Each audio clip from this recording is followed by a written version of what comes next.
What is going on, guys? This is Max and welcome to a hardware review. Yes, wow, a hardware review. Who expected this to happen on this channel? Yeah, it's happening. And we're reviewing the Thrustmaster T.16000m FCS Hotas, which means hands on throttle and stick. First I wanna get the disclaimer out of the way. I don't get paid to make that review. I asked Thrustmasters to send me over the joystick to review it. I also wanted to thank John Mark from Baylor & Partner for trusting me with this, so thank you, man. I really appreciate it. I will try to keep this short and snappy and will make a 20 minutes video out of it. If you wanna see an unboxing, it's not going to happen here. Just some words about the unboxing though. It's really straightforward, nothing special in it, but I like it since it's simple and easy to unpack.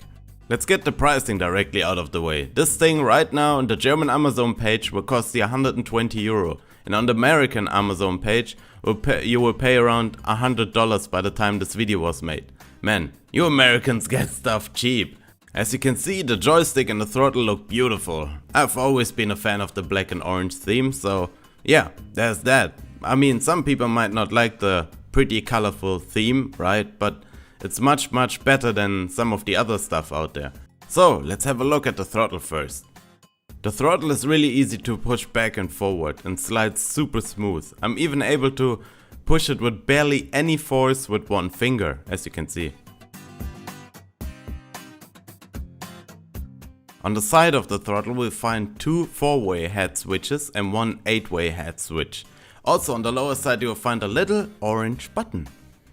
They're all pretty easy to reach, so you don't have to crump your hand to get to one of these little switches or buttons, you know. On some throttles you're like, oh god, I can barely reach that button. But here, no problem. Now to the front of the throttle. You'll find an array of buttons, which are two small orange buttons and one up and down switch and a little joystick. The little joystick is probably one of the best things I've seen so far on a throttle. It's so useful in games like Elite Dangerous for the lateral and vertical thrust. I'm not sure if it's right like that. Don't nail me, okay? Please, I'm not that of a pro in games. And also in War Thunder you can map your head movement to it, so if you don't have a track IR, it can be pretty useful. I mean, it gives you a really good room of movement. It's not too tiny so you can't move precisely in a direction you wanna move to, like in War Thunder or in Elite Dangerous. It's really good, honestly. Underneath all of that you will find two big ass sturdy rudder pedals, which can be used as rudder pedals. He said rudder pedals twice. Or it can be mapped for anything else. They're big, easy to reach, and yeah, they're big and easy to reach. I got pretty big hands, so I can tell you, they're easy to reach. Where your pinky is resting on the throttle you find like a little scroll wheel, which is quite hard to reach for a hand my size. I gotta say, it's making me crump. I hate that little scroll wheel. I hate you, scroll wheel. Don't fall asleep. Don't fall asleep, scroll wheel. I got you in my view. Right now, I'm looking at it. No, I'm honest, it's really hard to reach for me. I have no idea why. It might be just my pinky broken or something like that, but it's really out of reach sometimes for me in a combat situation. Oh, before I forget this, I forgot to picture underneath the throttle is a tension screw where you can adjust the tension of the slide. So if you want to have it slide even easier, you can adjust the tension there easily. Easy. Now to the joystick. A trusty and proven concept. I mean, a lot of you already know the T16000M or even own one. For me it felt a little stiff on the start, but you get used to it really quickly. Every movement you make is registered by the game, so it's really precise. I didn't find any dead zone. I don't know about you. Let me know down low in the comments. So the joystick base comes with 6 buttons on each side. Damn, I had to spell that slow. I messed it up now 4 times, so I'm done with this now.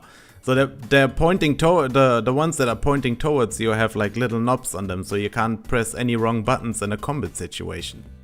Also there's the little typical throttle in the middle of the joystick, but if you bought the HOTAS package, I mean, you won't use that much. You can map it for another axis thingy in the game, but honestly I wouldn't use it that much.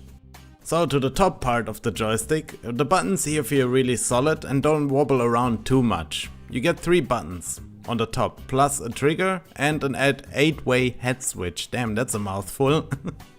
The only thing that felt a little loose here was the trigger in front. It wobbles a bit left and right and has a bit of play towards till it hits actually the trigger mechanism inside the joystick.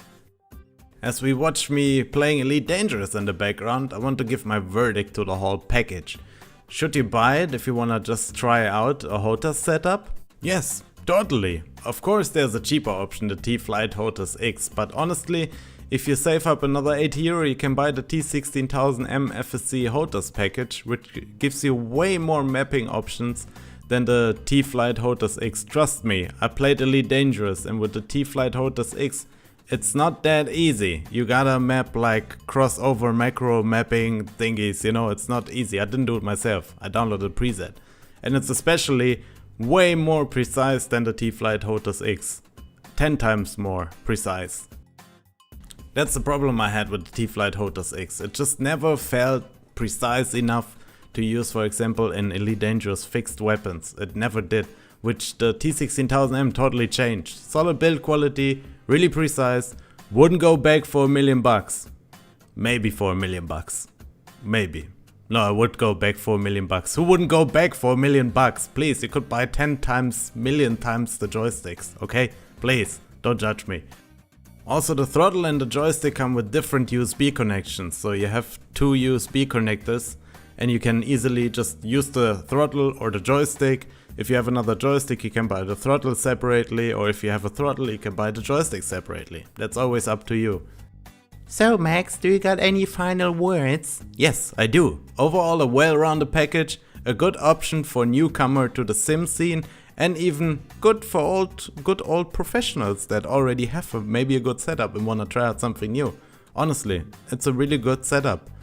As always guys, I wanna thank you for watching. I hope you enjoyed that tech review. If you wanna see more tech reviews, you know where you can let me know that down low in the comments, and you can also leave a thumbs up while you're at it, right? It's like 2 centimeters apart from each other, so press the thumbs up button, don't miss it. And also, if you liked the rest of the content on the channel, there will be videos popping up right now, and you can also then press the subscribe button and check out more videos. Thanks for watching, and I'll see you guys in the next one. Stay